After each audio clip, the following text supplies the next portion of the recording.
Illuminati live, yeah, to take part in a debate with a brother by the name of Maku. And we had that debate on the subject, are the Abrahamic religions African, yeah, or are the Abrahamic religions African religions? And of course, my brother was arguing the affirmative, and I was arguing the opposite. As a result, I had a lot to get through in a short space of time, so I figured that I would kind of go over the presentation again on my own channel, ShakaRa Speaks, and delve into some of the elements that I may not have got the opportunity to develop on in the debate. And so today is going to be a condensed version of what I delivered on my own channel, and we're going to focus more on the latter half of what I went into on the channel. We're going to touch on certain elements of the preliminary, what I would refer to as the preliminary aspect of the thing. All right. So as we move forward, the first I want to do is evoke the Pan-African spirit, yeah, and I do this understand that religious conversation can be kind of a sensitive topic, yeah, for brothers and sisters for obvious reasons. There are few things that we hold as close to our chest as our spiritual convictions and our religious beliefs, all right? But nothing that I say here today is designed to promote a spirit of contention and division among us as African people. As an African spiritualist, I don't ignore or negate the contributions of Africans who were in Abrahamic religions, African who profess Christianity, Islam, and Judaism, when I pour libation or when I honor my ancestors. Yeah, it would be considered improper and sacrilegious to ignore said ancestors within an African spiritualist framework. However, we recognize that there are serious conversations to be had, and so I put forward this particular conversation in the spirit of African love and unity, and with the hope that it has a positive impact upon our people at large. And I make no apology for the fact that, one, I am speaking to African people, and two, I am defending the indigenous spiritual traditions of African people in this regard. So the context, as far as I am concerned, yeah, for a conversation like this can be summed up in a few ways, all right? But I've chosen to do it in the context of two statements, yeah, two statements that give expression to this debate that takes place among the African spiritualists on the one hand and those who follow the Abrahamic religions or traditions on the other. All right? And do keep us in check, kings and queens, yeah? Do keep us in check in terms of the sound and all other issues. And so, you know, I'll make sure that everybody can see and hear clearly what I go on. All right? So, yeah. So, these first two statements. The first is African traditional religions are pagan, heathen, kuffar, shirk, demonic, and devil worship. Yeah? Consider that statement for a second. Once again, African traditional religions, as they are popularly referred to, and I'm not a particular fan of this terminology, but I understand what is being referred to, so we use it for communication purposes within certain circumstances, are pagan, heathen, kuffar, shirk, demonic, devil worship, etc. And for those of us who are within the Abrahamic religions, yeah, we will know what these terms mean, yeah, within those traditions. In fact, for many of us who are not in the Abrahamic religions, we will know what they mean because those who are in the Abrahamic religions have often used all of these terminologies to refer to us and our spiritual convictions, especially if our spiritual convictions are African-centered, yeah, are indigenous, yeah, to the peoples and the cultures of the peoples of the continent that is now today referred to as Mama Africa. All right. Then consider the second statement is Abrahamic religions are not African. Yeah, this is the second statement. Abrahamic religions are not African. All right. And I'm going to ask the question again. And I know most brothers and sisters, because I'm going to take a guess and suggest that most brothers and sisters watching right now are of an Abrahamic tradition. All right. And it's interesting because in terms of invoking the Pan-African spirit earlier, one thing that I'm sure I'm going to accomplish today is the unity of all Africans who are in Abrahamic religions, even though they will tend to debate amongst each other at any other point. But tonight, yeah, you're all going to be united, yeah, I'm sure. And I won't say why until later on in today's conversation. But for now, I want you to consider, yeah, these two statements and ask yourself the question, although I know most of you won't, yeah, but ask the question, which one of these statements carries the most weight? Yeah? Which carries the greater consequences?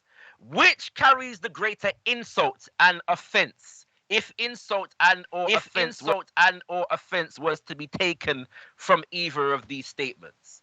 And I hasten to suggest to you that the idea that Abrahamic religions are not African should not be a controversial statement. Yeah? It just shouldn't be a controversial statement, because we understand that the development of religions within cultures and civilizations and people groups and ethnicities and so on and so forth. And if I said this, for the most part, about any other group of spiritual systems, if I said the religions of Eastern Asia are not African religions, very few people, if any, would have a problem with this. It wouldn't be considered controversial. It wouldn't be considered sensitive at all. Yeah. And so what has happened is, because of the former statement, people in Abrahamic religions have characterized indigenous African spiritual systems using these derogatory terminologies coming from their belief systems. And what has happened over time is that whilst resisting against the psychological and sometimes physical violence that was meted out to African people for holding on to and affirming our African spiritual systems, we got to a point, or many of us got to a point, whereby we began to affirm these African spiritual systems and reject the negative characterizations that were imposed upon them and us as a people and our indigenous cultures for being characterized in this way. And in rejecting those characterizations, many people began to reject the religions that gave us these characterizations and affirm indigenous African spiritual systems. And so debates have ensued within that environment. And in more recent times, yeah, whereas before nobody was concerned with being African until some Africans got together and said, you know what, we name African, and the truth that we name African, we are going to deal with some indigenous African spiritual system. And that we're upon right now. And if it not name African, they will not deal with it. In more recent times, yeah, whereas I recall the days, Brother Kalam has already said, I'm born and raised, yeah, in the Pan-African community, dealing with Africans of various different religious persuasions in the conscious community. Now, I remember the days when it was common for brothers and sisters in Abrahamic religions to tell us, why are you limiting yourself to Africa? Yeah? To use the word Asiatic to define the indigenous peoples of the entire planet. Yeah? So the entire planet becomes Asiatic, and we affirming Africanness is a limitation upon who. I remember that when that was the case. And then that evolved into the idea that Abrahamic religions are African. All right. And this is a direct response to the fact that people in African spiritual traditions, people that affirm African-centeredness or Afrocentricity, have put respect on the name of Africa and our African ancestors. And that makes some people uncomfortable. Yeah. It makes some people uncomfortable because their religious tradition has taught them, yeah, to see shame and degradation in Africanness and therefore demonize African spiritual traditions. And so when we look at these two statements, African traditional religions are pagan, heathen, kuffar, shirk, demonic, devil worship, and Abrahamic religions are not African. Consider which carries the most consequences, yeah?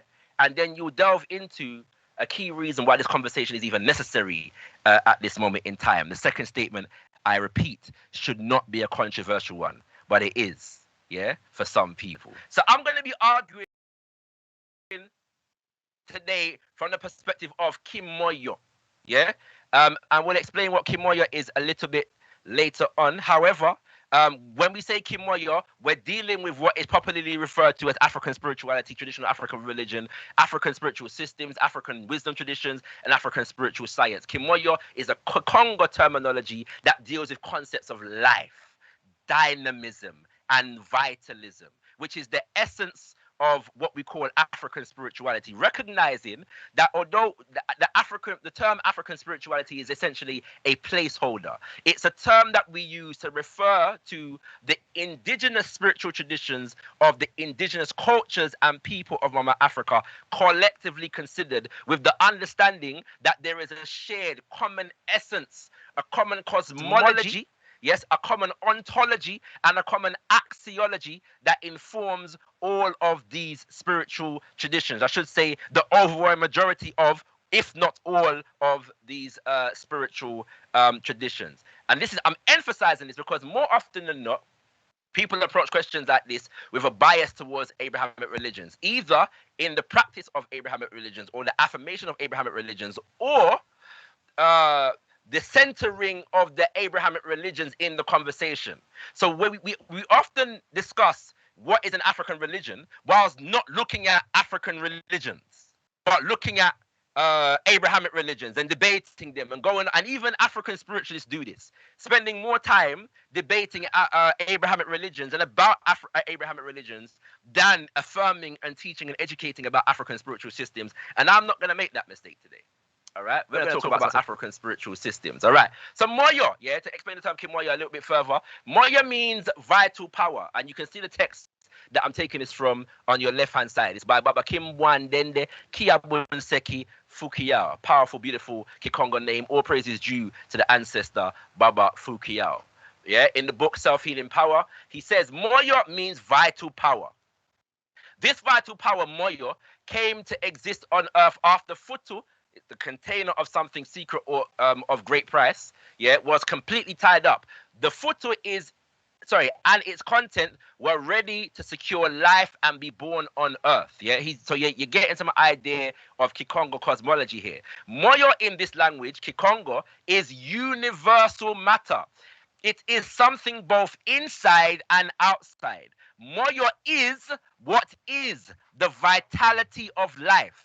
It is the key word in Kibantu, the Bantu way of life, their philosophy. Kimoyo, vitalism, is their religion, and it is not animism. Why has he said it's not animism? Because of what I said before. Animism is like a synonym, yeah, in the Abrahamic mind and the European mind and the Arabic mind, yeah, for shirk, for pagan, heathen, for kuffar and these kinds of things. So it's like oftentimes we can't even deal with African spirituality with Kimoyo without having to delve into and dispel certain myths and mischaracterizations. It's one of the challenges of the now. All right. So many of us are beginning to use this terminology coming from the inspiration of Baba Kimwandende Fukiyao to refer to African spirituality because of the terminology itself, what it means, and the fact that it gives expression to what we are getting at. Yeah,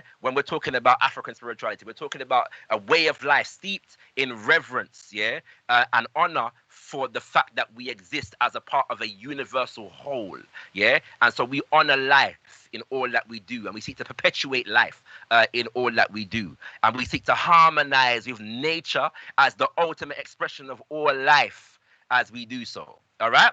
So as we get into this thing, I want to make a differentiation here, and there's one differentiation mission which I'll get into. African religions, yeah. What I'm making this differentiation now. I'm differentiating between African religions, yeah, or African spiritual systems, or African wisdom traditions, etc. I'm differentiating between Kimoyo, yes, and religions with African influences, or Kimoyo influences, and religions with African expressions, or Kimoyo expressions. What do I mean? When I talk about African religion, I'm talking about those religions and spiritual systems that come from and express themselves within the indigenous cultures of African people. When I'm talking about religions with African influences, I'm talking about religions that draw from African wisdom traditions and African spiritual traditions, but express themselves within the culture of people that are not African. And that's not necessarily a negative thing. Yeah? It's all well and good. All right? But the cultural matrix of those religions is different. Yeah? From the African cultural matrix. It represents a particular group of people and their cultural development, as and where they may have drawn some inspiration or some knowledge or some wisdom from African people and African cultures. Then you have religions with African expressions. And so these are religions that may not be wholly and completely African at their root, but express themselves in ways that represent African cultures. Right, so let me give you some examples of these things. And I'm gonna draw one more distinction. Yeah, here. In the first category, we have religions with African influences. All right, and these could be the Abrahamic religions. Yeah, they might be considered religions with African influences. If we consider Sheikh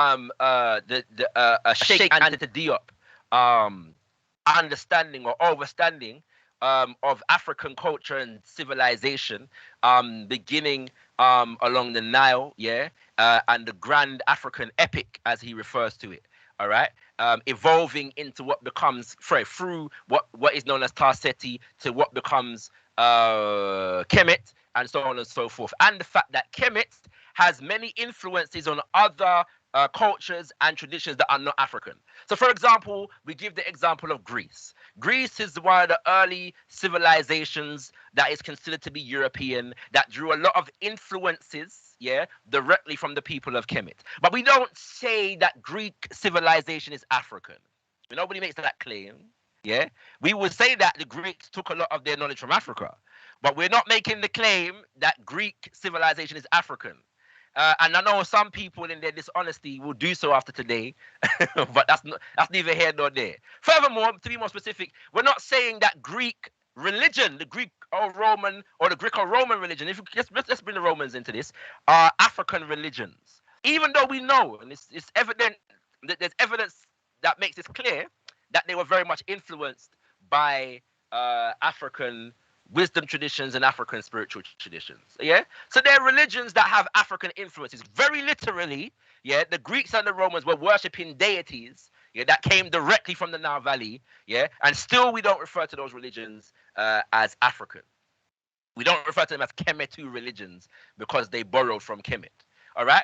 Then we have religions that have African expressions, and these are expressions of Christianity and Islam mostly, yeah, that have been syncretized with African spiritual traditions and have an African expression within the practice of the religion. And so we have, for example, the revivalist Baptist traditions, yeah, that we find in the Caribbean, all right, and you will find many expressions, yeah, within these traditions that are really retentions of African spiritual traditions, all right? You have water rituals, and they're merged with the baptism traditions of Christianity, and you have wearing white and all them something there. But then when you look at the beating and the drumming and the trance and the being possessed by the spirit and all them something there, these are African spiritual retentions. But the people then believe in Jesus Christ, yeah, them believe in the Bible and all of these things, all right? And we have to look at the context in which these things comes about in the first place anyway, but that's another story for another time. Yeah, we have in Islam the Maulid or the Bayafal, yeah, traditions in West Africa, predominantly Senegal and places like Mali and Gambia and them places there. and the great ancestor. Yes, I said the great ancestor, Sheikh Amadou Bamba. Yeah, who initiated. Yeah, he's said to be the initiator of these traditions. And then these are expressions of Islam that are fundamentally Africanized. Yeah, in their expressions. And in fact, that some of them are said to hold on to elements of the ancestor veneration. They create saints, yeah, within those traditions, that venerate the ancestors of the people themselves. All right, and so these are Africanized expressions of Islam and Christianity. It would also be true to say, however, that for the most part, a lot of these expressions are frowned upon in the more traditionalist and orthodox and mainstream Christian and Muslim communities. Yeah, that would be also true to say. Finally, I want to draw one more distinction, which is African spiritual traditions that use Abrahamic iconography or paraphernalia. All right, and so, for example, you have Obia. Yes, yeah, man. Just getting at the Obia right, you know, yeah, in many parts of the Caribbean. And Obeah men and women, yeah, it's not uncommon for Obeah men and women in the practice of their divination and ritual practices, yeah, to use the Bible. Yeah, so if we use the Bible, particularly Proverbs and Psalms, yeah, them use Proverbs and Psalms within their ritual practice. Interestingly, however, I have never heard a Christian endorse Obeah as an Abrahamic or a Christian religion because the people them use the Bible. I never hear that yet. Yeah, and anybody who's from Jamaica or anywhere in the Caribbean can vouch for this. Yeah, Obeah is rejected by the mainstream Christianized populations of the Caribbean, in spite of the fact that them use Christian book, the Christian order, the word of God, yeah, in their ritual. All right, and the similar thing again among the many traditionalists in many parts of Africa. Some of them will adopt phrases and terms and scriptures from the Quran in their expressions. All right. And so we have that distinction also. Okay, so I'm not going to go into all of this, but I'm going to touch on this and into argument. All right, we're not going to spend too much time on the Abrahamic side on the Abrahamic side today. We're going to go into what is an African religion, predominantly, and assess the question from the perspective of Kimoyo, African spiritual traditions. But just to do this continental argument for a second, the argument is that the Middle East is in Africa. Yeah, this is the argument, right? The Middle East is in Africa, and Africa is on the Middle East is on the African tectonic plate. I'm going to deal with the first argument for the sake of time today, and you can get into the second argument if you watch my whole presentation on my own channel, right? So a continent, yeah, is any of several large land masses generally identified up to 7 geographical regions, are by convention rather than any strict criteria commonly regarded as continents. Emphasis on by convention rather than any strict criteria commonly regarded as continents. Yeah, ordered from largest in area to smallest, these regions are Asia, Africa, North America, South America, Antarctica, Europe, and Australia. All right. So now, if you was to, politically speaking today, geographically speaking, yeah, the continents, all of this, yeah, which is east of Egypt, yeah, is considered to be in Asia.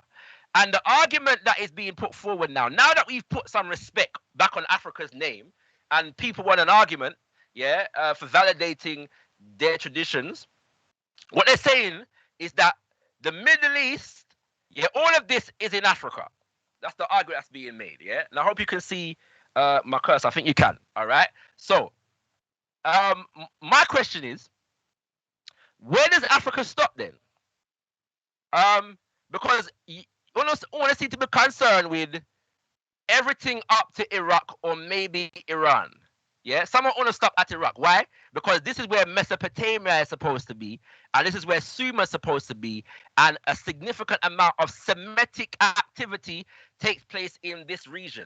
And the reality is that the Abrahamic religions come from the basis of Semitic cultures. Yeah. And so you can't deal with Semitic cultures without dealing with these regions. So this is what they're trying to say. Yeah. But for those who stop at Iraq, if Iraq is in Africa, why not Iran in Africa? Warm to Turkey. Yeah. Warm to Azerbaijan and Turkmenistan Afghanistan, and Pakistan. Why are these not in Africa, but this is in Africa? Welcome to Greece and Italy and Spain over here, sir. Spain is very close to Morocco. Why is Spain and Portugal not in Africa? Yeah, that me want to know. I mean, can't get the answer to them question there yet. So I would love if somebody can answer that question for me. Yeah, but as we can see, yeah, this is by convention rather than any strict criteria. For example, Asia and Europe, say Asia and Europe, yeah, share a landmass. Asia and Europe share more land than does mainland, yeah, Africa, and what is referred to today as the Middle East. But nobody now argue whether Europe then Asia or Asia then Europe or not about that. Yeah. And even where that conversation may take place within the context of Russia, Russia is firmly considered to be in Europe, politically speaking. Okay. So we understand that what a continent is not simply based upon geography, as in literal geography, the land and the extensions of land. There are political and cultural designations within all of these contexts. All right, and this has started me right from the beginning of the presentation, which it shouldn't have. It should have started me from the middle. So forgive me while I skip a lot of these slides because we're not going to have time to do with them today. All right, all right. These are just depictions. Right. These are just depictions of the Asiatics as depicted by the people of Kemet. And I will just highlight this one to show at the bottom is the people of Kemet depicting themselves, and at the top is the people of Kemet depicting the Asiatics, yeah, migrants in the 12th dynasty into Kemet. And you can see there's a stark difference in the depictions. All right, so I'm going to skip through all of this because it should have started me in the beginning. Sorry, not in the beginning, but in the middle. Forgive my slow computer, kings and queens. I think we're here now. Yes, we are. All right.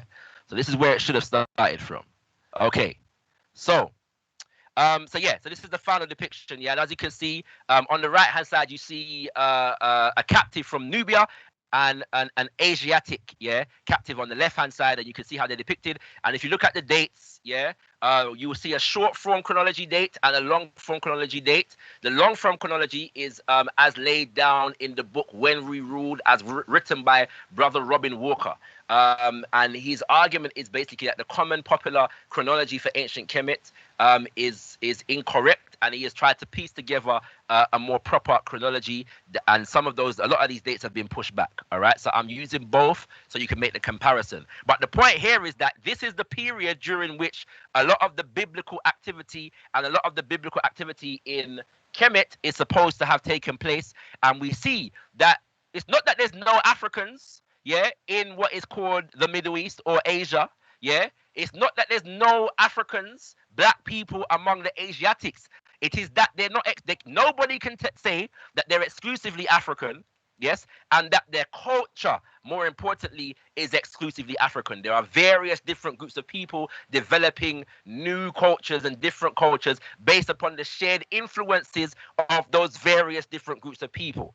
Okay, that's the point here. And then this, which we're not going to go into, but it's here so that you can read it if you want to. But it's again from When We Ruled, but it's not Robin Walker. It's a linguist by the name of Fari Supia, who is explaining the fact that there is a close similarity between the language of Sumer, which is ancient Iraq, yeah, and the sub-Saharan African languages, which are referred to as Bantu and Niger Congo. Why am I emphasizing this? Simply because we have to emphasize the fact that Sumer is not a Semitic civilization. Yeah, it's not a Semitic civilization. It's interesting to me that brothers and sisters of Abrahamic religions, especially my Hebrew brothers and sisters, have this fascination with Sumer, and especially because they want to take away from the glory of Kemet.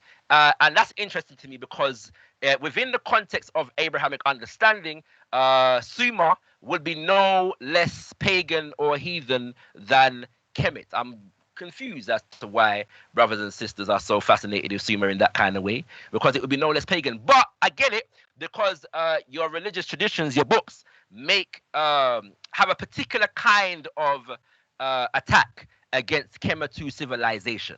So I understand that. Yeah. I do understand that on one degree, on another level, it makes no sense. All right, but this just gives an expression as to the comparative analysis between Proto-Bantu and the Suma language, right? And so, brother Fari Sapia is attempting to demonstrate that no longer can the language of Suma be considered a language isolate. In other words, a language that is not related to any of the other languages that we know of in today's world. But what we know for sure is that it has that it is not related, in any significant way to the what later develops as the Semitic languages. All right. So all of that, to get to this point, whereby we understand that the criteria for African is not just geographical or phenotypical. It is cultural and political. In other words, what is African does not stop at the borders of Africa, however we define them. Yeah? For anybody who is out there saying, but Africa wasn't called Africa until the Roman times, you are correct. But that is irrelevant. Because whatever we call Africa and however Africa is defined geographically is not the limit of what is considered to be African. Because what is African in this context, understanding that African is a placeholder, is defined by culture and political considerations. And that we are talking about right now.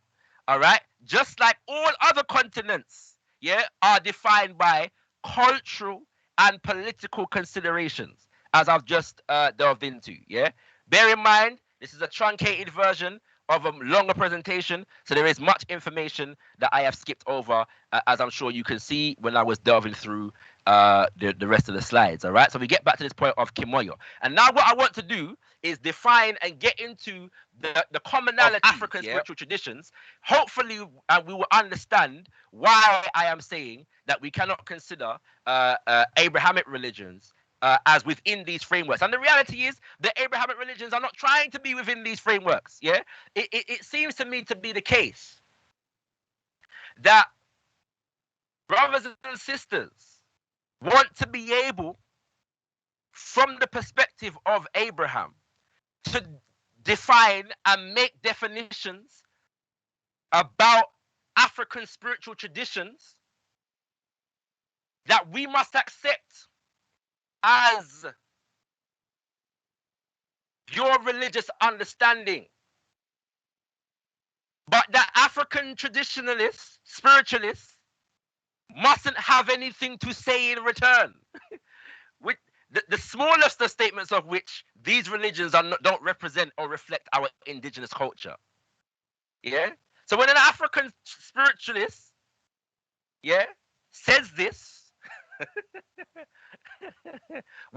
for some reason we're not allowed to make that designation. We are not allowed to decide which religious traditions represent our indigenous cultures or not. It's an interesting dichotomy, kings and queens. But all of this relates to the concept of worldview. What is a worldview? Wikipedia definition, and you will see me use Wikipedia to define concepts, as opposed to in-depth information, historical, linguistic, or otherwise information. All right, but a worldview is the fundamental cognitive orientation of an individual or society, encompassing the whole of the individuals of society's knowledge and all society's knowledge and point of view. A worldview can include natural philosophy, fundamental, essential, and normative postulates or themes, values, emotions, and ethics. Why is this important?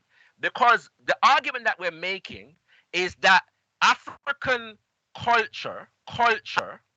African cultures develop, when they're collectively considered, a particular world view, particular natural philosophy, particular fundamental, essential, and normative postulates, or themes, values, emotions, and ethics. The same can be said for all cultures. The same can be said for Abrahamic religions. Abrahamic religions have a particular kind of natural philosophy, fundamental, existential and normative postulates or themes, values, emotions, and ethics. All right? So the question is there parity between the indigenous spiritual systems of African people and the Abrahamic religions? Let's go forward. What is religion? As defined by the great ancestor Baba Yusuf ben Yochanan, religion is the deification of a people's culture. Religion is, in other words, how people sacralize themselves, make themselves sacred, yes, through the expressions of their culture. Therefore, religion empowers the people in whose culture the religion is expressed. What is an Abrahamic religion? The Abrahamic religions are a group of monotheistic religions that strictly endorse worship of the God of Abraham. Once again, strictly endorse worship of the God of Abraham. These most notably include Judaism, Christianity, and Islam, as well as the smaller, lesser known traditions of Baha'i faith, Samaritanism, and the Druze faith, and others. The namesake for this group's identity is Abraham, the Hebrew patriarch and prophet who is extensively mentioned in many prominent Abrahamic scriptures, such as the Bible, the Quran, and the Kitab il-Aqdas. Yeah? Now, why is this important? You have to define what Abrahamic religion is. Abrahamic religion, once again, that strictly endorse worship of the God of Abraham. God in the Abrahamic traditions has a ancestor of people, of humanity, whom he is peculiar to. According to the Abrahamic traditions, the revelation of God and what God is and how you're supposed to behave in accordance with God is exclusively to be understood through God's revelation to Abraham and the descendants of Abraham. That's it. You come out of that, you come out of God. Yeah? So it's a very, very particular, yeah, expression, a very particular philosophy that gives credence to the understanding of a specific ancestral line or supposed ancestral line, depending on if you believe that Abraham and his descendants or forebearers existed or not. All right, it's a very particular line of reasoning. Yeah, so we're not within this. The God of Odudua and Orunmila don't factor in this. Yeah, all right. The God of Kikuyu and Mumbi, yeah, of the Kikuyu don't factor in this. The God of Imhotep and Koredu Ankh, yeah, don't factor in this something. Yeah, you have to deal with Abraham. Yeah, and Isaac and Jacob and all them people there. All right, so it's a particular kind of vibration. Okay, so I want you to note that. Yeah, we're gonna move on. So what is African spirituality? And I can't deliver a presentation like this without giving honor, yeah, to my paternal source, who is my principal educator within the realms of a conversation such as this. My father, Brother Leader Bandaka. He defines African spirituality, yeah, as an African way of life steeped in reverence to a divine creation and divine inner cultivation. I should say, going back here, that you will notice that the language of Abraham, yeah, is or the descendants of Abraham is lauded when we consider Abrahamic religions, yeah, traditions and rituals, yeah, that are peculiar to this ancestral line, yeah. The way of life of this ancestral line is considered to be the not just a way, but the only way, the exclusive control, domination over how you get to and worship and approach the Most High God. All right. Then we have African spirituality, an African way of life steeped in reverence to the divine creation and divine inner human cultivation. This is Brother Leader Bandaka in a text that is yet to be released, yeah, called Ngoma Dana, yeah, but you'll know more about that when it's actually released. All right, we're gonna get into this. The term African way of life is essential to the above definition of African spirituality because it emphasizes the centrality and divinity of African people, as well as the indispensability of African culture and its traditions in the expressions of African spirituality. That means, when now if you come out in an African language, yeah, for God overstand we, yeah, the African God overstand the beating of the African drum, the African God overstand, yeah, the dancing, yeah, when we dance, when we dance in the name of Shango and Oshun, yeah, and all these things, the African God overstand them something there, all right? So we now have to come out of that, yeah. We can pray in indigenous languages and be just as close to the Creator as anybody else, all right? It therefore emphasizes, and it is not incumbent upon any other African to speak in another African language in order to achieve the same thing. Yeah. So the Kikuyu don't have to speak Yoruba in order to be acceptable to the Creator. Yeah. The Kikongo don't have to speak Zulu in order to be acceptable to the Creator, because Kikongo and Zulu and Kikuyu and Tri and Yoruba, everything bless. Yeah. The Creator understands all of them language there. All right. It therefore emphasizes African people engaged in a way of life that is submerged in praise and veneration of the supreme being and in nurturing the human soul according to the nature in which the Creator created us as Africans. The practice of African culture and its traditions is crucial. In other words, it is indispensable. Yeah, you cannot have African spirituality without African culture. You cannot have African culture without African ancestors, African language, African rituals, African music, African dance. Yeah, it can't work. All right. So we come at this concept of worldview. Let's bring this back to your consciousness. And again, the question is there something that can be considered an African worldview? Now people fight against this, yeah, concept, yeah, and I know why. But if you want, you can bring it to me in the discussion, and we'll see what can take place. All right, all right. And the answer is yes, there is an African worldview. I'm going to start with two texts. Only one of them I'm going to quote from, but I want to highlight the other one. I'm going to quote from Black Africa, the economic and cultural basis for a federated state by Sheikh Anta Diop, and also the cultural unity of Black Africa, the domains of matriarchy of patriarchy in classical antiquity, also by Sheikh Anta Diop. And these two texts give expression to the fact that there is a shared unity, as the book suggests, the cultural unity within Black Africa. And in the other book, he is asserting that we can use this cultural unity in order to develop an economic federated state. Bear that in mind. And that actually speaks to the real reason why I do presentations such as these. All right? It's not for the purpose of fighting out Abrahamic religions. Yeah? If that was the case, it would be meaningless. All right? This is about restoring dignity and functionality to African spiritual and wisdom traditions, African culture. All right. And he says a consideration of pre-colonial African family, that of the state, the accompanying philosophical and moral concepts and the like, reveals a consistent cultural unity resulting from similar adaptations to the same material and physical conditions of life.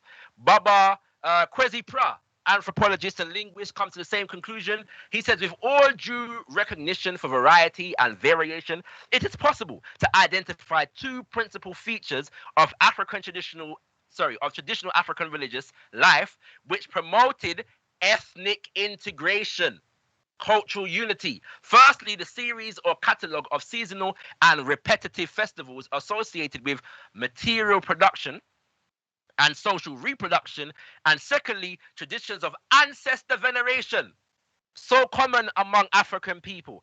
Ancestor veneration, which is frowned upon in Abrahamic religions. Ancestor veneration, which is called pagan, heathen, shirk, kuffar in the Abrahamic religions. At least when we're venerating our own African ancestors and not Abraham, Isaac, and Jacob. The team from Ancestral Voices identify 5 core concepts, yeah, that can be found in practically every African spiritual system. A shared understanding of the Supreme Creator, a shared reverence for nature and natural forces, a shared veneration of ancestors, shared rituals and invocationary practices, and shared understanding of the divine nature and purpose of human beings. I am going to touch on the first two of these, the first two and the fifth of these concepts here, very briefly, and then we're going to get into conversation. All right. So let's start here, yeah, with the work of brother Baba ancestor Jordan Ungabane in a book called Conflict of the Minds, which was released in 1979. And as I said in the debate, give thanks to the brother Asa Imhotep, because I've been looking for this book for quite some time, and he recently made it available for brothers and sisters, and I appreciate that greatly. All right, so we give thanks. He says, for the quarrel between black and white, in the final analysis, is in the final analysis a collision between a civilization which teaches that life's purpose is to discover more satisfying dimensions of being human, and its opposite, which stigmatizes and inferiorizes the human being. In this setting, to be different is to be wrong. To be different is to be pagan, heathen, kuffar, shirk. Yeah? Devil worshipping. Excuse me. All right. To have a different skin complexion is to commit an unforgivable crime. Simultaneous validity was given added significance when I traveled to West Africa. Remember now, this is a brother from South Africa speaking, a Zulu ancestor from South Africa speaking. Yeah. When I traveled to West Africa in 1958 and the United States in 1969, I discovered that the West Africans saw reality from the perspective I had, in my ignorance regarded as peculiar to the Buntu teaching in my part of the continent. I was pleasantly surprised to discover that the common factor in Southern and Western African experiences was our evaluation of the person. Yes, which gave identical rhythms, shared worldview, shared expressions to our different cultural experiences. Right, so let's touch on that quickly in terms of this idea of a shared understanding of the person or shared evaluation of the person. Some shared concepts here that are elucidated in a book called Person, Divinity, and Nature, a modern view of the person and the cosmos in African thought by brother Chukwunyere Kamalu. For brothers and sisters in the UK, this brother actually lives in the UK. All right. He says, and he's given an expression now explaining some of the parts of the self. So in African spiritual traditions, you will find, an African cosmology, you will find that the self, the individual, is considered to be a composite of a community of self, to use the term coined by Baba Naim Akbar, community of self. And so you have various different aspects of the self that make up the self as a whole. And so what he's doing here is giving expression to these various different terminologies that are shared across African languages, yeah, whereby these same concepts exist in different traditions. All right. So you have what he refers to as a destiny or spirit double, variously known as the Ka in ancient Kemet, the Chi among the Igbo of Nigeria, the Ori among the Yoruba, the Kra among the Ashanti of Ghana. Although I am reliably informed that the Kra in this context probably should be called the Hibre, yeah, the Hibre. But that's another story for another time. The Kra of the Ga in Ghana, the Ehi of the Bini, the share of the Fon, the Ido, and the concept of the spiritual double is so called because in many African cultures, this self is thought to have two parts or aspects. One residing in a person's body, while simultaneously the other resides in the quote-unquote heavens or the invisible realm. Yeah, and I'm not going to go through all of them, but he goes through a number of different aspects of the self that we can find replicated in various different African spiritual traditions. For the sake of the time, yeah, I'm going to skip that because I want to get to this aspect of it because it details why those that community of self-concept exist within the various of African traditions. It is because of the fact that African spiritual traditions, African spiritual systems have a shared understanding of cosmology, a shared cosmology that is expressed through shared concepts. And I'm gonna begin here with the Zulu concept of Ukobo. Again, taken from Jordan Ngabane Conflict of the Minds. Yeah. Um, the section of the Unguni from whom the Zulus descended believe that all phenomena, izinto, sing, into, uloto, had their origins in a living reality or consciousness which they call ukobo. This reality had no beginning and no end. It was alive and existed from eternity. Inguna Pakade. Yeah, my Zulu is not up to scratch here, so forgive me if I struggle over somebody's Zulu. All right. And any Zulu brothers and sisters watching, feel free to correct my pronunciation. I would welcome such a correction. Each phenomena had its ukoba reality or value, which was an integral part of the infinite value. Each was ukoba, lokoba, value, which is a portion of value. So each individual manifestation, yeah, has a value, which is a portion of the complete value, ukoba. Yeah, the person evolved from this value in response to the law of appearing, umteto wemvuelo, or the demands of his nature, isimo, or perpetual evolution, ukuma njalo. His destiny was forever to evolve, ukuna njalo, and discover more satisfying dimensions of being, ukuba ungumuntu. These pronouncements on the origins, nature, and destiny of the person exist in Izaga, aphorisms, sayings, and form an important section of the law of being human, Mteto Wabuntu, which issues from the law of appearing. Yeah, I'm not going to extemporize on this too much. What I want you to identify is the shared concepts between the different schools of thought that I'm going to explore right about now. This idea of a complete whole of the universe manifested in different things, and this idea of law appearing and how that relates to humanity. Also, each phenomenon was a cluster of small values. All phenomena were alive because the infinite Ukoba was alive. All phenomena existed inside Ukoba because there was nothing outside of it. Customs, important point now, customs and other legal usages were part of the self-definition on one plane. On another, they were expressions of the law of appearing in different environments. One of the functions of the mind of the person or the nome of the nation was to translate Ukobo's law of appearing into social law and action. Yeah? So there's no 10 commandments here where written in, and again, this is no disrespect to the traditions. I'm just saying it's different. Yeah, the laws of the social laws and actions are derived from a study of the manifestation of the Ukoba itself, studying the laws of nature themselves.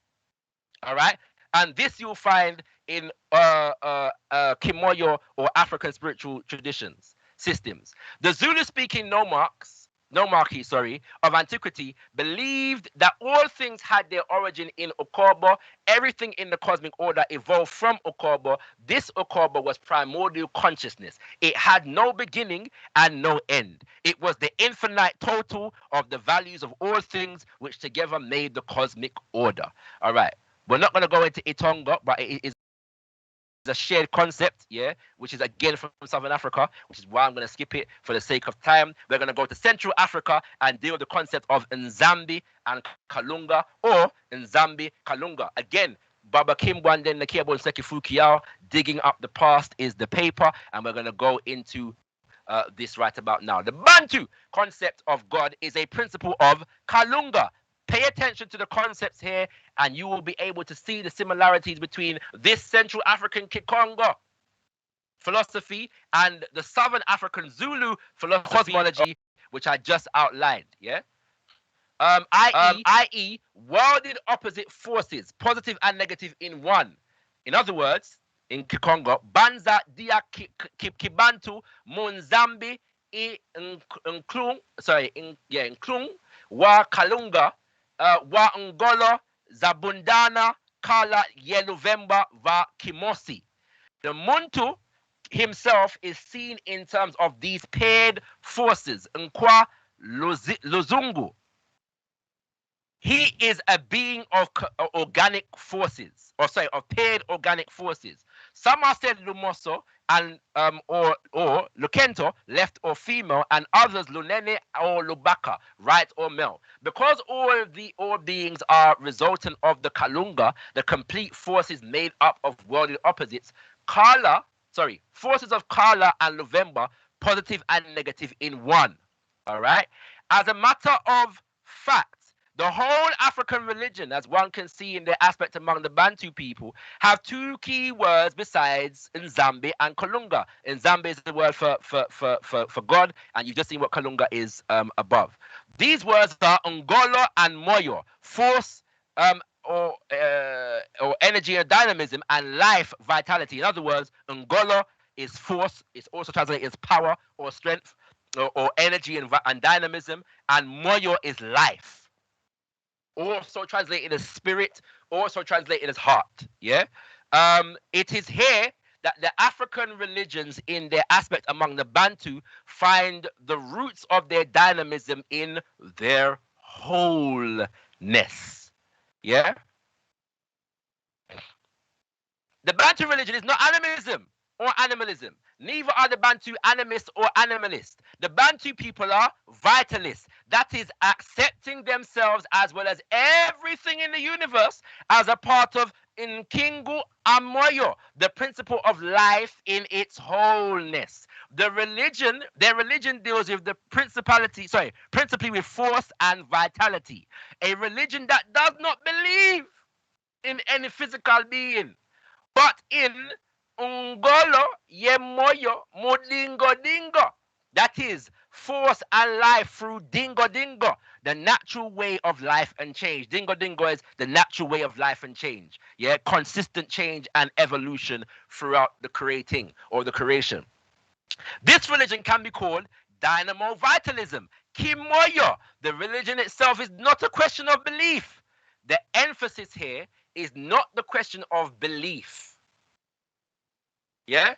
The emphasis is not believe in God as is defined by this particular group of ancestors. It's not a question of, that's not the emphasis. It is a question of tadingo dingo, yekala mudingo dingo, which is participating in dingo dingo and being a part of dingo dingo, your life, the natural way of life and change. The Muntu sees his religion like dancing. Dancing is not a question of belief. It is a question of participating and being part of the dance. He's emphasizing here harmony with nature. And as I said, as I've been fond of saying, yeah, so in actual systems, we don't believe in God. We dance with God. Hold on. 1 second. You're dropping some bombs right about there. Let me just get everybody just to settle a little bit. Let the information just ruminate, marinate in one's soul. Everybody who's tuning right now, if you haven't already subscribed, please hit the subscribe button down below. I know a lot of you guys are saying, I'm all the way in America. I thought it was US timing. Nah, you know what? Just hit that bell notification. Yeah, and then you'll be notified when we are going live. I'm trying my very best to pre-promote the shows. Okay, so a lot of you guys will know when we're live. All right, baby. Let me just shout out everybody who's tuned in right now. I see we got Hassan Yilmaz up in the building. Peace to you, King. We've got Lady Divine, Melanated Goddess. We've got Mohib. Who else we got here? We got Eretz Yisrael, On Code Barber, man like Vegeta, Old school Omar, Middlesex. Everybody's up here, the old school guys. Yeah, Speaker's Corner. Yeah, Americans. Yeah, Hebrew Israelites. Yeah, everybody stand up. Peace and love. But real quickly, also, I'm hearing you guys would like to donate and stuff like that. You know what? At present, I don't have anything. I'm looking into this whole membership thing that we can do. Hopefully that can come soon. What else is there? There is the PayPal and Patreons. I'm not too sure. These are old school links. I haven't checked them out to know if they're accepting donations. The only way I know right now is the super chat. So if you want to hit up the super chat, just donate through that and tag a little message, and I'll make sure I'll read it out to the family as well. But yeah, let's keep it flowing. Actually, hold on, 1 minute. Word for the sponsors. We've got sponsors coming in right now. Insert sponsors here. Insert YouTube ad here. If anybody would like to sponsor Titans TV, we're here, baby. We're here. Nah, but I'm just taking some time out, just making sure I just show some love to you guys who are actually dropping comments. I apologize, we haven't been, interactive, but we will be interactive very shortly. I will send out a link. Hopefully, it will be a Skype link. Okay, I'm gonna send out a Skype link. So you can come in, ask any questions. Otherwise, after the presentation, tag Titans TV, leave your questions and comments down below, and I will get my good brother ShakaRa to answer your questions and comments. Cash App, cheese. You know what? Yeah, I've been thinking about doing this Cash App thing. But the way my mind is sordid, I was all gonna take off my top and back out my chest and do some pictures and the way there, yeah, for the Cash App. But if we can do it via YouTube as well, we can do it like that. But if you girls want, okay, let me stop because somebody might say, but Cal, like you did say on the Cash App, you was gonna do some semi-naked pictures, and we're here, we're donating, and we're still not seeing no semi-naked pictures. God damn. But yeah, family tree. All right, Shaka, you ready? Jeez! See, Mohib is ready to dance. He's saying, let's dance with God. Let's dance with God. Jeez, you know who this reminds me of? This statement reminds me of Mikel Amin. I swear Mikel Amin dropped a comment like that. You know what? You're possibly correct, and I can't remember the lyric, but big up Mikel Amin still. Yeah, one of my favorite people in life. Hey, 100%. Salute Mikel. Hey. All right, let's get back into this. Baby. Yeah, man. All right. So yeah, I'm approaching the conclusion, kings and queens, and there's so much I could get into, and I have actually a whole series here on ShakaRa Speaks entitled Kimoyo: Why I Choose African Spirituality, that delves into a lot more of this stuff in a bit more detail. All right, but I'm showing you at the moment the very essence of Kimoyo, of African spiritual systems, which is the cosmology. Yes, the understanding of creation that is shared among African spiritual systems, yeah, in the African worldview, and hopefully, and most of my Abrahamic brothers and sisters are not going to claim this. That's a reality. Yeah, they're not going to claim this. All right, but for those who are here to learn, yeah, and actually here to learn, whatever your religious persuasion, I'm trying to demonstrate the common themes, the common cosmology of African culture or African cultures, and how they express themselves in terms of spiritual traditions, all right, and spiritual systems. And so Baba Fukiao continues, let us be more specific and clear here.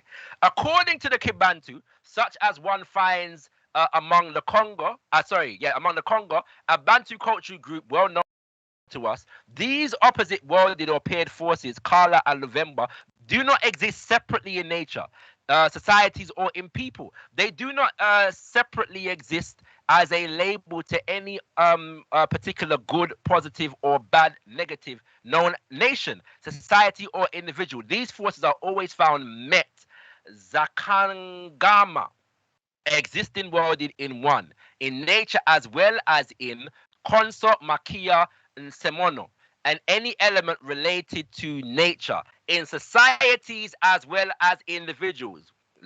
Log that, yeah? That in societies as well as individuals. Remember that Baba Ngabani also said that the Ukobo is manifest within societies, yeah? All right? Laws of action and behavior, yeah? So this principle of the essence of creation within African spiritual consciousness is to be manifested in the society itself. In other words, the order of the cosmos is to be manifested in the order of our political, economic, and social environment. Oh, you know them thing there. Finally, from Baba Fukiao, the Congo people say, Mokonso, Ma, Mwena, Lubakala ye Lukento, Kala ye November. In each element of nature, there is the presence of masculinity and femininity, i.e., two worlded forces of different nature, symbolizing birth and death, Kala and November. These opposite worlded forces in each element of nature are responsible for the balance of nations, societies, individuals, nature itself, and the whole universe. It is, according to African religion, in its aspect among the Bantu, the nature of Nzambe, Kalunga, God X self. Tonta mo Vambisa Ngolo Zazi Zole za Ntugasani, sorry, Ntungasani I Mubunga Nza Yekwabula Kinenga Kia Lu Ya Lu Ya Lugunu. Yeah, that's correct. That's correct. Luya Lungunu. All right. It's beautiful to get your tongue around some Kikongo words, and I'm deliberately reading it. Yeah, I'm deliberately reading it because we have to get used to understanding and expressing these concepts, yeah, in African languages. All right, indeed, because them tell we say that our language is not sacred and holy. We can't pray in our language, you know. I let them tell you. Willing to isolate these opposite worlded forces is to blow up the world, the whole world, and to break the balance of the universe.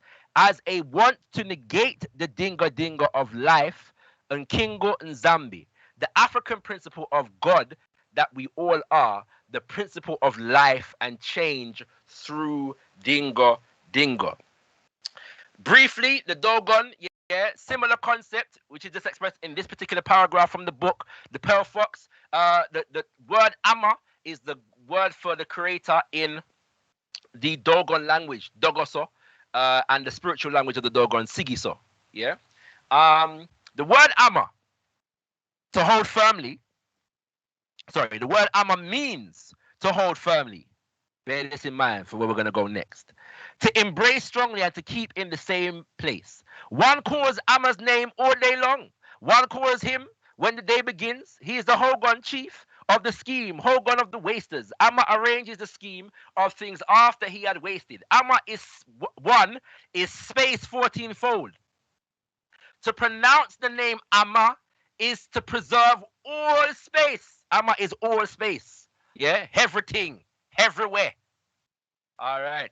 The name Ama is the preservation and safekeeping of all things. Yeah, I'm going to move on from that very quickly. Now, this relates to the concept of Ma'at, ancient Kemet. We've gone back to the Nile Valley, and we're going to see how all that I've read just now relates to the ancient Nile Valley conceptualization and all of these things. Because people often talk about what Nile Valley contributed to Greece, what Nile Valley contributed to Rome, what Nile Valley contributed to Judaism, Islam, and Christianity. We don't talk about the relationship between the Nile Valley spiritual traditions and wisdom traditions and the rest of the whole continent of Africa and the African cultures, yeah, that have emanated from African people. Where you will find the most in-depth commonality. In fact, if you want to understand ancient Kemet, you have to study the indigenous spiritual systems of African people as they are currently expressed. That may I say. All right. So taken from the great Baba Theophile Labenga, in an essay entitled Egypt, History of African Philosophy, he expounds upon the concept of Ma'at, which is a concept of deity, the creator. Yeah. Ma, which is the root word of Ma'at, basically means the real, reality. That is that which is genuine and authentic as opposed to artificial and spurious. Ma'at is reality as a whole.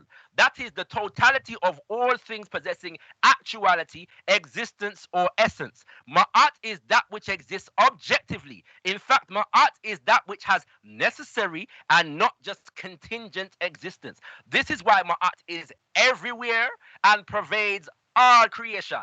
It means also that Ma'at is pertinent to all spheres of reality, the divine or sacred, the cosmic, the physical, the political. We say the political. Hold on. It say the divine or the sacred, the cosmic, the physical, the political, and the familial. I hope you're seeing the linkages, King and Queens. Yes, son. You all right? Good boy. In short, Ma'at is an exhaustive and comprehensive concept. This inclusiveness makes it an orderly and aesthetically coherent whole, which is why Ma'at also means orderliness of the totality of existence. Accordingly, everything in the universe that is real and orderly is an expression or manifestation of Ma'at. We're nearly there, kings and queens. In particular, when in society human beings conduct themselves in the proper way or perform in the correct way, they are manifesting Ma'at. Hence, these are the meanings of Ma'at as truth, justice, righteousness, rightness. Ma'at is the highest conception of physical and moral law known to the ancient Egyptians. Thus, it is the goddess Ma'at thus it is that the goddess Ma'at was the personification of law, order, rule, truth, righteousness, canon, justice, straightforwardness, integrity, uprightness, conscientiousness, and perfection. Egyptian civilization, Kemetu civilization, was built upon this very inclusive concept with its great fecundity of meaning. However, to talk of Ma'at is of no use if it is not practiced. In truth, Ma'at is a way of life and spirituality. These are the shared concepts of African spiritual systems, yeah, that you won't find that are condemned by Abrahamic religions. This slide gives a similar expression in terms of nature and harmony of nature in relation to the Kikuyu people of Kenya in East Africa. For the sake of time, I will not read it, but we can come back to it in the conversation as it stands. And I just wanted to give a few examples of the fact that the word for God, quote unquote, itself gives expression to all these concepts. So everything that I've just explained, is explained in the word chuku. Chi, the vital essence, spirit, all right, the dynamic life force, and uku, the great, the ultimate manifestation of the vital essence or life force. Or Chinek, these are words in the Igbo language, and the spiritual tradition of the Igbo is called Ordinani, Ordinani, and you have some terms for the creator. Chukwu is one, Chineke is another, and Chineke is broken down as Chi, again, vital essence, life, Na, and Eke, creation. The vital essence and the creation is the creator. Now, bear in mind that this is considered to be sacrilegious in Abrahamic religions because they teach that the God is nothing like his creation. God exists outside of the creation, beyond the creation. Whereas in African spiritual systems, God is the creation. God is the totality of, as my father taught me, Mwari, the creator, is the totality of the universe manifested in all that is. Thus, nature is the manifest character of Mwari. Mwari being the word for the creator, a word for the creator in the Shona language, which is mostly spoken in Zimbabwe. I'm not going to go into this for the sake of time, and we could. I'm going to skip this as well, just to go into this. This gives expression of the same concept that I've just been reading in the tradition of the Yoruba, which is Ifa or Isheshe. But I'm going to skip the explanation just to go to the definition of the terms of the creator. Oluru, the owner of the invisible realm. Olo or all, owner of the invisible realm. Oludumare, is the portal through which Olorun came into manifestation. All right. So Oludumare, I've seen two different related definitions of Oludumare. All again, the owner of Odu, which means womb, and Oshumare, which is light. And Oshumare is also an Orisha. A particular kind of Orisha that represents a certain kind of light. Or Oludumare, owner of, again, Odu, womb, Dudu, black. So the black womb from which light or creation is brought forth. Everything that I've just read can be encapsulated in these terminologies. This is an example of the same in the Chi language, yeah, among the Akan or the Ashanti and many other groups of people. And the spiritual system is referred to as Akom, yeah. And I'm gonna stop there, brother Kalam, for the sake of opening for conversation. So the point is, yeah, that when we talk about African spiritual traditions and African spiritual systems, we have to understand, yeah, that something exists called African spiritual systems. That something exists called Kimoyo. And when we are analyzing, yeah, and assessing the relevance of any religion or spiritual system to African people or African cultures, we cannot do so while negating the indigenous spiritual systems of African people. Yeah? And so we're saying that the cultural matrix in which everything that I've just explained takes place within the cultural matrix of African people. The Abrahamic religions take place in a cultural matrix which is influenced by African people, but ultimately is not of African people. And this is why these traditions are very hostile towards African spiritual traditions. And so we have to put some respect back on the name of African spiritual systems. And if you are an African in an Abrahamic religion, I encourage you, yeah, to Africanize your spiritual focus, even within the tradition that you're in. Because as I've already said, there are Africanized expressions within Abrahamic religions. Begin there. Look for an African-centered perspective within your religious tradition, and we can have a conversation from that basis. I conclude here, and I end as I started by invoking the Pan-African spirit. Tendai mwari, mwari mukuru kuzai muzimu mukuru, mojuba oludumare, mojuba egungun, mojuba orisha, nyankopon asaseya nananum, shiraye, shiraye, shiraye, Abibi Fahodie, African liberation for all African people. Ashe, ashe, ashe. Jeez, ashe. Wow. You have to take time out on that one, you know. I have to take time out. I can't even lie to say this is even my first time hearing this presentation. This is like my third time hearing this presentation, and every single time it just hits differently. Listen, family, what I'd like for you guys to do, if you haven't already subscribed, hit the subscribe button. If you've been watching this show and you like the show, please hit the like button. Go and tell a friend to tell a friend about this show and about this particular presentation by our good brother ShakaRa, because it was phenomenal. But when you go, after this is finished, please go back, re-watch this, take out your pen, take out your pad, and start making down some notes. Start taking down some of these book references. Start going to Amazon and go and make your purchases, because my brother just dropped a wealth of information, but there's so much more to it. This is like a compact version of the full presentation, which is actually on his channel. Yo, my brother ShakaRa, can you just the link in the chat? Just tell the people what your channel. Oh, this ShakaRa Speaks, yeah. So ShakaRa Speaks, yeah.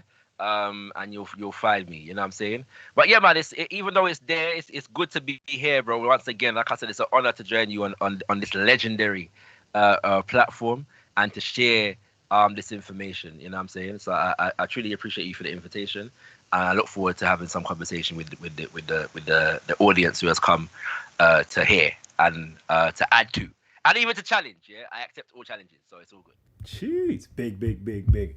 I'm just gonna let you know, out of every single body that could have been chosen, I'm just saying, 2022,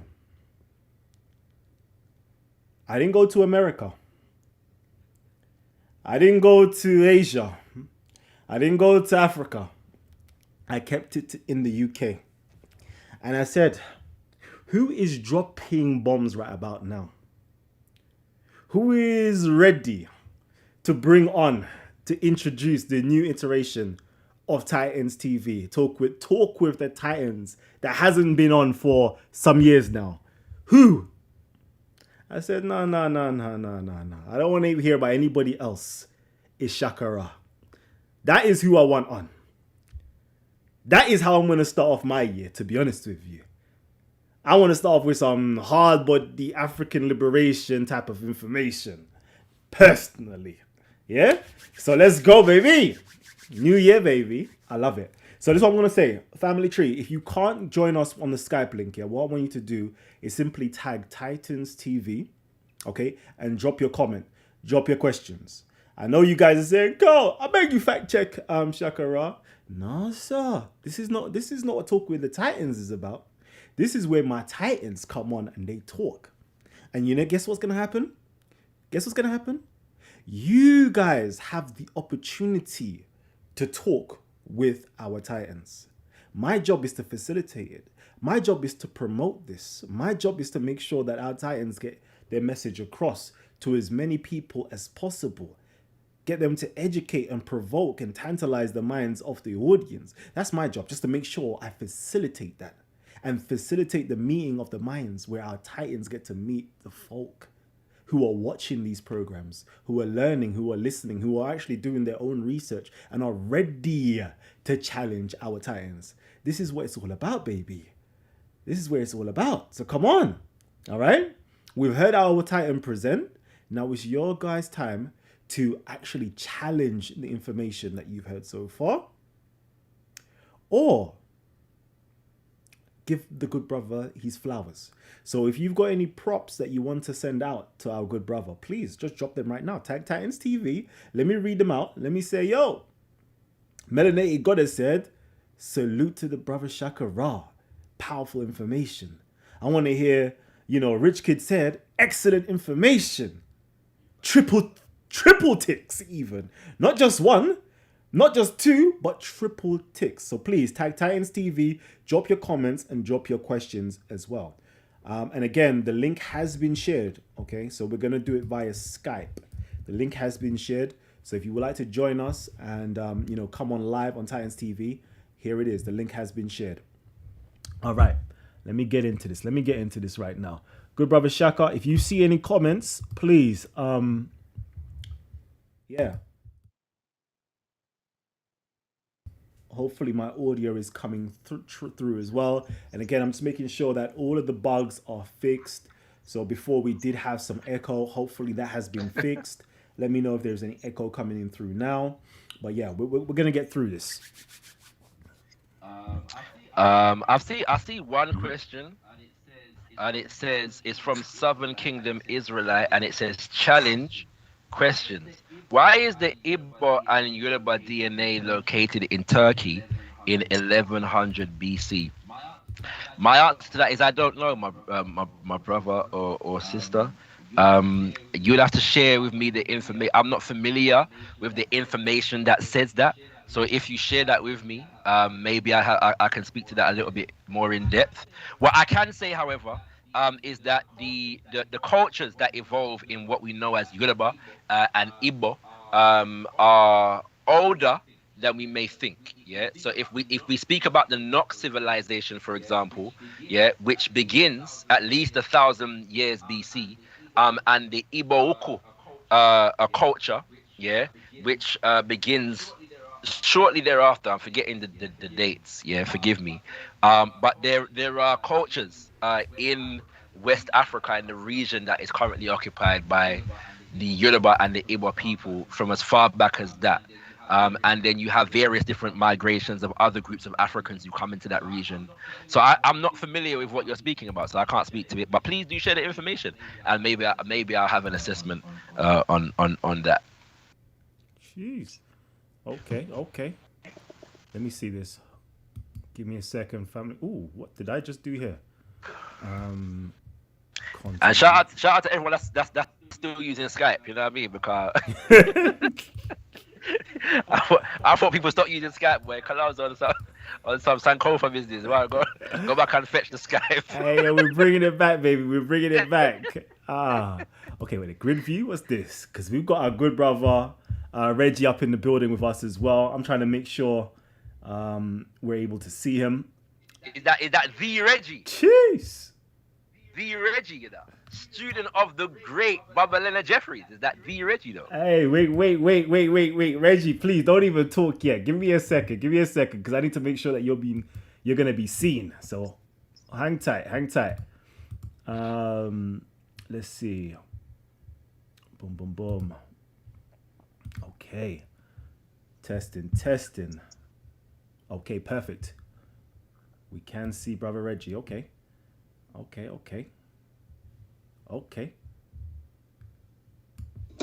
Good, Brother Reggie.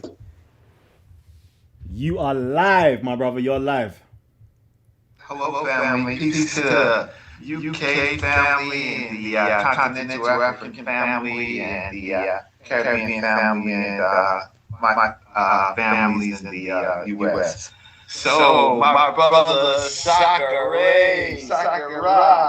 How are you, good brother? I'm good, my brother. It's a pleasure to have you to share this space with you as well, and give thanks for all your works, continuing the legacies of great ones such as Baba Leonard Jeffries and others. It's beautiful work. We give thanks. Yeah, I've had this year, family will be 57 years old. So I'm closing in on 60. Kalam, Saber, good to see you. It's really good to see my brother Kalam. Hey. It's great. Look, I feel that you did do on your presentation was you expertly walked through various African traditions. And I think that, in short, you did a Dr. Jonathan Beatty African style. So you are a legitimate thinker. You at least, I don't want to say the word at least, you have done your due diligence in looking at the traditions. And lastly, you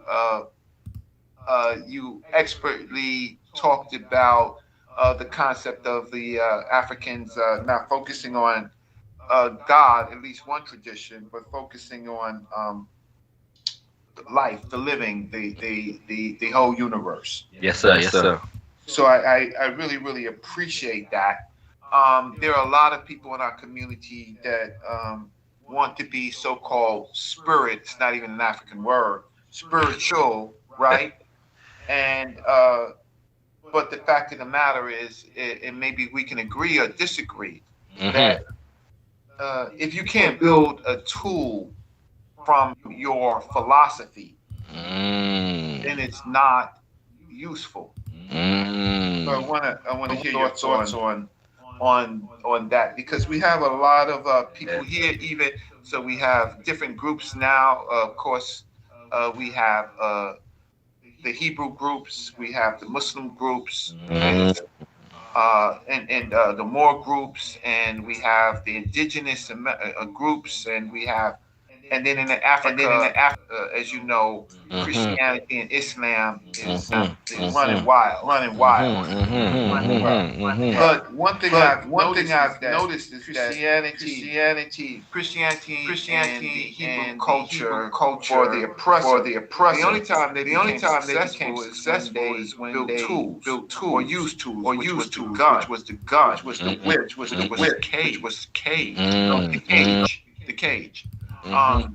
That is when they became successful, and then they used those instruments to disenfranchise us. So does Africa? My question to you is the many religious thinkings of Africa, the spiritual traditions, is it in fact, though it's sacred and we can respect it, is it useful? Yeah. My argument is 100% yes. And on two levels. Even if one is not a practitioner of an African spiritual system, you cannot understand African culture. Yeah, and therefore you cannot understand what it means to be an African without an appreciation for African spiritual systems. African spiritual systems is where you're going to find the philosophy, the cosmology, the ontology, and the axiology that defines what it means to be African. Yeah, in my humble estimation. And if we're talking about the liberation of African people, there is no liberation of African people without African identity, and there is no African identity culture, and there is no African culture without an African spiritual system. All right, but beyond the identitarian aspect of it, the other side to it is that the philosophy, the ontology and the cosmology and the axiology that we find expressed through African spiritual systems teaches us how to relate to the universe. So in the sense of creating tools, the philosophy from which we come defines and influences the kinds of tools that we make and the purposes for which we use tools, in my humble estimation, my big brother Reggie. Yeah. So what I'm expressing here is the idea, for example, that it would be considered sacrilegious, yeah, to build technologically at the expense of our environment within an African cosmological understanding. Destroy a concern for the planet and the preservation of nature is a paramount focus. It's not an afterthought because we see ourselves as a part of nature, and so preserving the natural balance, yeah, is a principal aspect. Now, if you see the Creator God as detached from nature, and that the Creator has given you dominion over nature, this creates a different psychology, or as Mama Marimba Ani would put it, it's a different asili. It's a different cultural seed. Yeah. So there's one, the identity. There's two, the understanding of the cosmology and how that influence how we behave in nature. But the second part of it, I would suggest is the third part. Sorry, I would suggest is this aspect of human development and cultivation. Yeah, that the African spiritual systems, in terms of how the rituals and the understandings of the self, provide frameworks of mental health, provide frameworks for psychology that can be used in psychotherapy, and that can be a solutionary tool, yeah, in us as a people working through the many different issues that we have as it stands at the moment. All right. So I know you would be familiar with the so-called parts of the soul as expressed in the Kemetu. Yeah, I don't believe in it, but yes. Yeah, you know what I'm saying. So, but again, I'm not necessarily referring to believing in it. It's more about if we look at the works of people like Baba Naim Akbar and people like Baba Wade Nobles, they're making it functional as tools. Yeah, they're using the cosmology and the philosophy to make it functional as tools for psychotherapy, and updating and putting it to the service of the needs of African people in terms of coaching and self-healing, yeah, mentally and mental health as we need it now. And I would put it to you that mental health is certainly a fundamental tool that we need as African people, and our African spiritual systems teach us much in terms of how we can utilize certain rituals as mental health practices. Well, ShakaRa, I hear you, and you, my brother, but I disagree. I know because, you because on the side of it is a lot of the other side of it is mental illness. So when you're believing in symbols, and you're believing in God concepts and stuff, it also creates a mental illness. The problem with Africa, when the Europeans, when the Arabs came, is that African society was more willing to synchronize their religious beliefs with with Islam, and then later with what was happening in North Africa with the Hebrews running away from Rome, hmm and then later, Christianity was banned in Africa until the Portuguese. So hmm let's just chop off Christianity. But we were willing so much because of the wholeness, which I think that you laid out very well, Yes. to unify our beliefs with other beliefs. Uh-huh. Ultimately, at the end of the day, I know all the scholars that you mentioned. I've sat in their classes. hmm all of them, Dr. Marimba, Dr. Wade Nobles, Mm-hmm. my own professors, Dr. Leonard Jeffries, Professor Mm-hmm. Small, which is a difficult one when it comes to spirituality. Yes, And sir. he's Brother Smalls is not like the rest of them. He's tough. Yes, sir. Yes, sir. Yes. He'll shoot you. I'm gonna tell you this though. Mama Marimba is tough as well. I have personal interaction with her. You don't get tougher than Mama Marimba. Yes, you do. She's not. I give her respect because she's a elder sister woman, but there's aspects of her work that I don't think is actually correct when she's talked about the objectivity of the European versus the African, that we're spiritual. No, we were both. We were both. We in Africa, before the European was creating tools, the African was creating tools. The African created pottery. The African created material culture. They created writing. Right. The African was both, but it was the balance. I think people get Ma'at wrong a lot. Ma'at is the balance between opposing forces. So too much good is not a good thing. Too much sun is not a good thing. Too much water is not a good thing. Most definitely. Right? So Ma'at is simply forcing the balance between the two opposing uh, parties of what you might say is chaos, and what you might say Order. is, well, order is what Ma'at is. Mm-hmm. There is the other side of of good that is also chaotic. Again, too much sun, Yeah. right? Mm-hmm. Too much water, Mm-hmm. right? Too much food, Yeah. right? Causes gluttony. So it's an opposing. It's always mine is the balance in between. My whole point of it is Africa has not been successful because of its multiple opposing and different religions, right? When it in a context, if Africa was left alone, Mm-hmm. that would be fine. But in the opposition to foreign forces, Mm-hmm. African religious systems either blended in, became subservient. Yeah, I think that's an oversimplification, bro. There's certainly elements of that, and it's principally because the dogma that suggests that we are the only thing that can possibly be right is a feature that we don't find, generally dominant among African people. It's that lack of arrogance that leads us to embrace, and sometimes, yes, we've made the mistake of embracing peoples that had other things in mind. And you are correct in the sense of the fact that Ma'at would teach us that lesson, and teach us to then restore the balance in that respect, to learn that lesson, and which is partly the reason for this presentation right now, right, in the sense of whether the Abrahamic religions are African or not.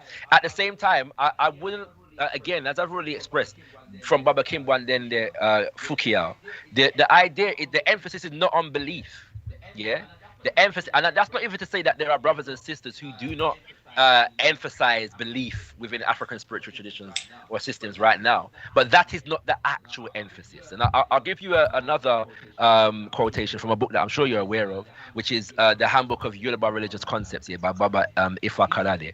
And he says the Yoruba contend that the study of nature is foremost. Nature is viewed as the manifestation of Oludumare's essence through degrees of material substance. That essence, translated as Ashe, is the inherent force of all creation. The emphasis, and Ashe relates to a lot of the concepts that I've mentioned earlier in terms of Moyo and other concepts, for those who are unaware. The emphasis of such study or worship is not centered on the physical object or tangible, but on the life force energy that brings about its form. The tangible object is but a symbol of the external existence that bore it. So, and there's an Igbo saying, and forgive me because I can't remember how you say it in Igbo, but it's words to the effect that the uneducated person picks up a statue of a deity and believes he is holding a deity. And so when we delve into the systems themselves, we can look at them superficially and keep it on the level of belief and so on and so forth, right? When we look deep into them, It's actually a trajectory that puts precedent on nature. And when you put a precedent on nature, you put a precedent on science. Yeah. At the same time, in a lot of the cosmology, one of the reasons why the worship of God, as in the actual praying and so on and so forth to God, is not emphasized, is because when you check a lot of the creation stories and the narratives, there's a lot of narratives where the creator goes away, disappears. Yeah. Right? It disappears and gone somewhere. And that is because the understanding is that it's not the command of the creator. The intention of the creator is not for you to worship the creator, right? It would be there's no jealous God that requires you to worship it, yeah, above all other gods, yeah. So in a sense, the creator, and even the creator is an insufficient terminology, sets the creation in motion and keeps the creation in I wholeness, understand, and and I that's it. respect that, and I That's it. respect that. So yeah. But what's Sorry, the truth? one more point, my brother. One more point, which is in respect to this idea that we just capitulated, and I think that's incorrect. I think we have to look at the various different acts of aggression that came against us, and which was the context for capitulation. And we also have to look at the extent to which African spiritual systems and cosmologies and ways of being and knowing were also central to liberation processes, yeah, as well. African spiritual systems resisted, you know what I'm saying, significantly also. Sorry, one second. Let me just quickly cut in real quickly. Family tree. We're literally reaching the end of the show. We've got 5 more minutes left of the show, which we're trying to keep the show live show, mind you.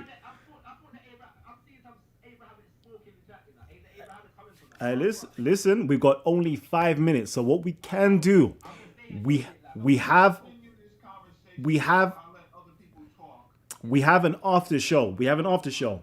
And what I'm going to say, Family Tree, if you would like to join us here on the after show, there is spaces remaining. This is where we're going to close down the show and the family get to come together and we get to gist and we get to talk and we get to get lively and debate and challenge each other. We could do all of that good stuff. But unfortunately, it's going to have to be off air because we're trying to keep the show down to 2 hours so more people can tune in and watch it and digest it instead of it going on to 4 to 6 hours that we see on other shows. All right. So family, we're going to continue. Let's continue. If anybody has any questions, feel free to tag Titans TV. ShakaRa, if you see them, read them out. But good brother Reggie and ShakaRa, continue. But we've only got 5 minutes left. Yes, sir. Okay, so I was trying to comment. So if you read the same books that we read, so that we have Black Africa, the basis for a federated state by Yes, Diop. sir. We also have pre-colonial Black Africa, Yes, where sir. Sheka Diop talks about the Africans being in the feudal phase, right? Mhm. And then we have big civilizations like ancient Egypt, and we have those. But then we have the later sub-Saharan children of the Green Sahara, the sub-Saharans, right? Mhm. And then we have the emergence of the Phoenicians and Carthage, and then uh, uh, uh, we have the Persians in Egypt, and then North Africa, and then we have, of course, the Arabs finally coming in 640, and Yes, then we sir. have Africans like the crazy man Samusa, uh, crazy nigga. He brings African women as slaves, right? And he gives them off to the Arab world, and he also gives gold off to the Arab world. The crazy Mansa Musa, the slaver, Mhm. right? Mhm. And so the advent of Islam quickly collapsed a lot of African cultures. You may Mhm. not want to admit that, but the fact is. But and so my major point No, is I'm not disputing that at all. I'm actually affirming that. I'm just saying the African spirit that, but that comes in the decline of African spiritual tradition. Yeah, African spiritual systems, if that makes sense. And what yes, was the there is some. highlight. No, but what I'm saying is that we cannot ignore the extent to which African spiritual systems resisted. That's all I'm saying. I'm balancing what you're saying. I'm not Okay, I'm negating. not even being fair. Yeah. Culture is important for us to study, Yes. but if it's not useful, we need tools to fight in 2022. Having being spooked out, and having multiple systems of belief is not helping Africans. That's just But the again, modern things of capitalism and socialism and yes, communism, yes. or a unified system of economic, political, cultural that is hurting. That we don't have a defense for that. I think you're still missing the central point, and you mentioned Baba Diop's works, yeah. And the whole point of Black Africa, the economic and cultural basis for an African federated state, is the idea that because we have cultural unity, we need to be conscious of the cultural unity and consolidate it for political and economic power. That is the whole point of the book. Yeah, and so he deals with two aspects. He starts off talking about language and culture, and then he goes on to talking about energy and geography, right? Yeah, That's not God, not spirituality. He don't but have a but spiritual but region. He is a federated state but you're with missing out. resources. But again, you're missing out the cultural, right? No, And I'm saying, listen, the cultural is material, right? And within the context of African people, yeah, an essential part of the culture is the cosmology, and the cosmology is expressed through spiritual systems. You can't get away from that. yeah, I You disagree. cannot understand Kemetu culture without I do. I'm an understanding us. expert. I in know, Mexican but then you know better than me, my brother, that you cannot No, but understand I can understand Kemetu culture the African. without understanding. No, but hear what I'm saying. You cannot understand Kemetu. Can you understand Kemetu culture without understanding Osar and Osset? Yeah, and Nebhe. Yeah, I can And understand and it because and a song is set oh, with titles. See, I'm an expert in. You can't get me with the Kemeti, you and Kemet, because it wasn't that until really the 10th or 11th dynasty. So you can't get me with that. The fact of the matter is, we spending too much time in Africa building pyramids and belief structures instead of building structures that's going to fortify us. It's a big except for the fact that Kemetu civilization and now Valley civilization, if we include Tarseti, lasted for over 3,000 years by conservative estimates, right? That's a significant period of time of self-defense, yeah. And being able to self-defend within the context of Seruj Ta, the restoration of the land, because they had to go back into the south and reinvigorate the culture, yeah, in order to defend the people. You know this better than I do, right? So if you're telling me that we can understand Kemetu culture without understanding Ma'at and Jehuti, without I don't understanding care about that. That's the difference. That's it the matters difference. not if you care about it. What the key point is, It led to its failure. my brother, all civilization. Jeez, hold on. I listen. This is where it's getting spicy. Too spicy. Hold on, good brother Reggie. Hold on, ShakaRa, good brother Reggie. They can't hear you right now. Listen, family, I would love for this show to continue live on air. I don't know. I'm in a pickle right now. ShakaRa, I was trying to keep the show down to a 2-hour minimum. So it's down to you right now, yeah, because this is for your benefit, for your show's benefit. Would you like the show to be live for longer than 2 hours, bearing in mind that less people will be viewing it because it's so long? Because this conversation is hella interesting and people need to get both viewpoints out. I'll tell you, because me and Brother Reggie can continue this conversation elsewhere, right? Okay. At the same time, he did say that he would be willing to give way if somebody else came forward on the line. If somebody else comes forward in the next couple of minutes, I'm willing to stay a bit longer. Okay. Now this one I'm gonna. So I'm gonna chime off. So maybe we'll get back to it, brother. It's a good pleasure to hear you. You're well studied. You see where our points are. I'm sorry. I had to come as a counter. Hey, Kalam, you know how we do. Come on. Okay, good brother Reggie. We're gonna get you. I appreciate about that. I appreciate being challenged from an African set of perspective on these issues. You know what I'm saying? So I appreciate you, my brother Reggie, and I You're my brother. receive, I'm exactly. gonna get off. Peace. Most def. So I receive the spirit of your critique as well as your critique itself. So we appreciate that. You know what I'm saying? But yeah, bro, Kalam, because I heard there was smoke coming from man. You know, I've been getting whispers in my ear saying that people been going off in the chat, and you know what I'm saying, all kind of different. People was telling you to fact check, man. And nobody ain't come to fact check, man. I'm a little bit disappointed. You get me? You know what I'm saying? I was waiting for the fact checking in abundance. A man checking the chat. I can't see it. But you know what it is? you know what it is? It's because I spoke about African spirituality, yeah. And I know people get a bit digi when you speak about African spirituality, but it seems that people don't really have anything to say about it. It's just it's a mad thing. So yeah, but I appreciate the space as well, and the brothers and sisters that came to hear and listen and learn, and even those that came to challenge. I appreciate you also, and we will all grow and learn from these conversations. Definitely. So this is what I'm going to do later on this week. We're going to definitely do some discussion shows where you guys could just come on the panel and we could just discuss what's been going on during the week.